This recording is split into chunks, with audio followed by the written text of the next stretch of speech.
J'ai fait passer 1920 000 costumes entre mes mains. Bonjour, je m'appelle Alexandre, je suis tailleur et aujourd'hui j'ai 75 ans et 6 mois. Donc, à l'art de la couture, au métier, à l'artisanat, j'ai consacré, pour ainsi dire, déjà 53 ans. En janvier 69, je suis arrivé à l'usine numéro 3 et on m'a inscrit comme apprenti pantalonnier. Oui, à ce moment-là, j'étais vraiment le seul garçon.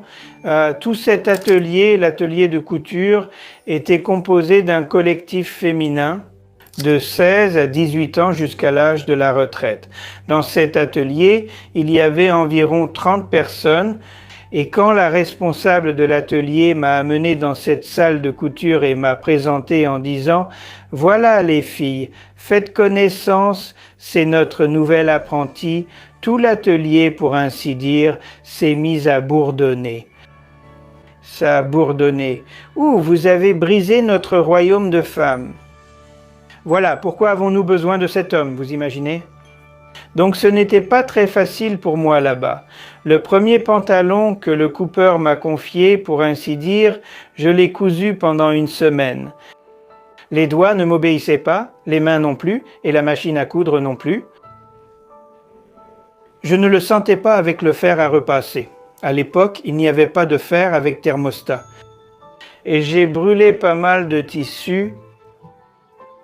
En hiver, je cousais principalement des manteaux, parce que les hivers étaient froids à l'époque, et en été, le coupeur me confiait déjà la confection de vestes pour hommes. 6 ans avant la retraite, en 1996, je travaillais déjà dans un atelier gouvernemental appelé Communard. Et il servait la Rada suprême, le cabinet des ministres, ainsi que le Politburo d'Ukraine.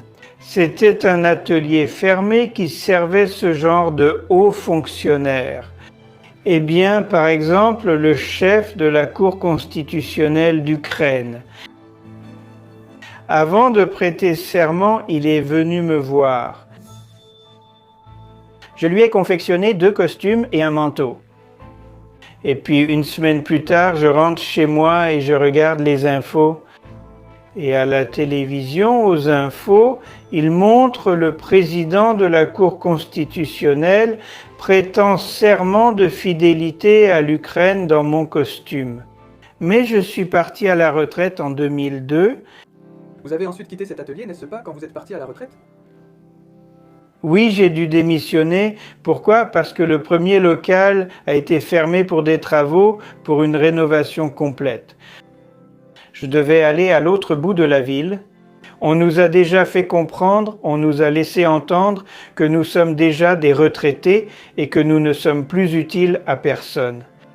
Avez-vous ensuite cherché du travail ? Eh bien sûr. La première raison, c'est la faible pension et ma situation économique, vous comprenez, celle d'un retraité. Je peux encore faire quelque chose de créatif. Voilà, l'atelier ne m'a pas embauché. Ils disaient qu'ils avaient besoin de jeunes footballeurs. Vous comprenez, au début, quand je suis parti à la retraite, il y avait quand même un cercle de clients, un certain public, que j'avais acquis depuis ces années-là. C'est ça la vie, c'est comme ça que ça se passait. Certains sont partis au ciel. Petit à petit, tout s'est éteint comme ça. Moi-même, j'allais au métro. Eh bien, je sortais du métro ou là-bas. Et dans les passages près du métro, il y avait aussi des gens qui proposaient leurs services. Eh bien, quel service ? Plombier, électricien, peintre, plâtrier, ouvrier du bâtiment. Eh bien, quand j'ai ressenti que ma situation financière devenait vraiment difficile, j'ai aussi décidé d'essayer. Et pourquoi pas ? Oui, parce qu'on a toujours envie de manger. Oui, j'avais une pancarte. Il y avait écrit, c'était écrit de façon concise, « Confection de vêtements pour hommes », où il y avait une deuxième pancarte, « Confection de costumes pour hommes ». Au métro, le gros de l'affluence arrive après le travail. Les gens quittent le centre-ville et rentrent dans les quartiers résidentiels vers 18 h. Je reste debout ainsi pendant 1 à 1 heure et demie, de 6 à 7 heures. Mais je tiens à préciser aussi, ce n'est pas tous les jours. De temps en temps, je trouvais du travail pour moi là-bas, c'est-à-dire que je cherchais moi-même du travail. Oui, j'avais honte, mais imaginez aussi, mettez-vous à ma place. Quand je travaillais au Communard, dans cet atelier gouvernemental, je ne recevais pas seulement des civils, il y avait aussi des généraux qui venaient me voir, sans parler des colonels. Et là, je dois venir dans le passage du métro et rester debout comme un mendiant. Mais je ne demandais pas d'argent, je proposais simplement mon travail. La seule chose dont je me souviens, mais je me tenais en face de la sortie du tunnel du métro. Assez souvent, la police, la milice, le personnel du métro venaient vers moi. Ils me disaient qu'on ne pouvait pas rester ici. Je leur expliquais, je reste ici, je ne gêne la sortie de personne. Je reste debout, je ne salis rien. Je reste debout sans faire de commerce, je ne fume pas. Je suis debout et je tiens simplement un papier dans les mains, c'était ça mon argument. Mais ensuite, les policiers s'y sont habitués et pour ainsi dire, ils me saluaient déjà. En 2019, c'était évidemment à la fin de l'automne, vers la fin novembre, une fille est venue, elle s'appelle Olia. Eh bien, c'était justement à ce moment-là, vers 19h, il y avait une foule. Elle sort du métro, elle est sortie, s'approche de moi et demande « Est-ce que je peux vous prendre en photo ?» Je dis « Oui, bien sûr ». Beaucoup de gens, au lieu de noter le numéro de téléphone, prenaient simplement une photo de ma petite annonce. Elle a pris la photo, m'a remercié, s'est retournée et est partie. Eh bien, c'est une situation habituelle pour moi comme avant. Elle est rentrée chez elle, a pris son téléphone et a écrit un post sur Facebook. Au début, je ne le savais pas. Et là, elle a dit « Ah, si seulement on pouvait le charger de travail ». On a commencé à me donner du travail. Oui, les clients ont commencé à appeler et à demander que je leur fournisse mes services. Ils avaient besoin de moi. Saviez-vous ce qu'était Facebook à l'époque? Non, non. Je ne savais pas. Vous comprenez, je n'avais pas d'ordinateur. Je n'avais pas d'argent pour un ordinateur. J'avais un vieux téléphone à touche. C'est ma fille qui me l'avait offert. Il y a longtemps? Vous comprenez, je veux dire, quand un retraité vit avec une seule pension et reçoit 2800 alors que les charges pour l'appartement coûtent 3000, oh là là. De quel ordinateur peut-il être question? Et voilà, ça a commencé. Le téléphone n'arrêtait pas de sonner. Pour tout dire, on m'appelait même la nuit. Le soir aussi. Et on m'appelait la nuit. Et il appelle de là-bas, du Kazakhstan. Il m'a vu sur Facebook. Vous entendez? Est-ce que je peux venir? Est-ce que je peux venir me faire un costume? Je veux me faire un costume chez vous. Parmi les premiers, Ksenia m'a appelé. Ksenia, c'est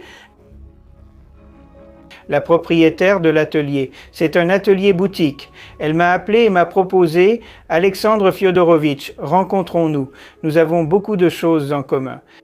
Et nous pouvons trouver des points communs. Et nous serons utiles l'un à l'autre. » J'ai accepté. Voilà. Il me semble que le lendemain, je me suis déjà habillé et je suis allé chez elle à l'atelier. J'ai montré de quoi j'étais capable. Quel est mon niveau de maîtrise?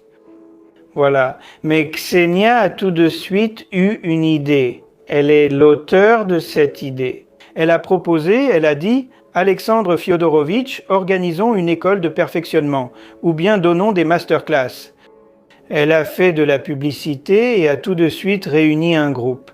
Il était composé de 6 personnes, oui, et nous avons donné des cours. Mais c'était une école de perfectionnement du dimanche. Voilà. Ensuite, je leur ai appris comment faire le patron d'un pantalon, faire le patron directement sur le tissu. Et puis nous avons diplômé le premier groupe. Pendant ce temps, un deuxième groupe s'est formé. Tout cela a été bouleversé par le coronavirus. Un confinement très strict a commencé. Tout était limité. Le métro a été fermé. Le métro a fermé et les transports se sont arrêtés. Vous avez continué à enseigner à certains d'entre eux chez vous? Oui, s'il vous plaît, venez chez moi. Je vais vous enseigner chez moi, tout vous expliquer. Oui, c'est ce qui s'est passé. Je continue à coudre des costumes jusqu'à présent.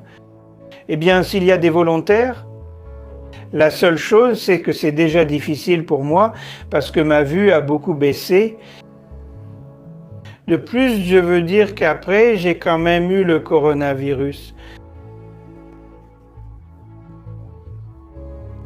C'est vers décembre que j'ai eu le coronavirus. Et sous une forme assez sévère. Après la maladie, j'ai senti que je commençais à être très fatigué. Je me fatigue vite et je me sens très épuisé. C'est-à-dire que j'ai besoin de m'asseoir ou de m'allonger quelque part. Après tout, j'ai 75 ans, voilà. Plus de la moitié de ma classe est déjà au ciel. Mais dans mon travail, ce que j'aime avant tout, c'est cet élément de créativité. Mais dites-moi, est-ce que ce n'est pas désagréable? Eh bien, j'ai pris, pour ainsi dire, un morceau de tissu, je l'ai jeté sur la table, je l'ai découpé et j'ai cousu un vêtement. Que ce soit un pantalon, une veste ou un manteau. Tu le fais essayer au client et il est extrêmement satisfait. Et il te remercie. Il dit qu'il n'aurait jamais pu acheter ça dans un magasin.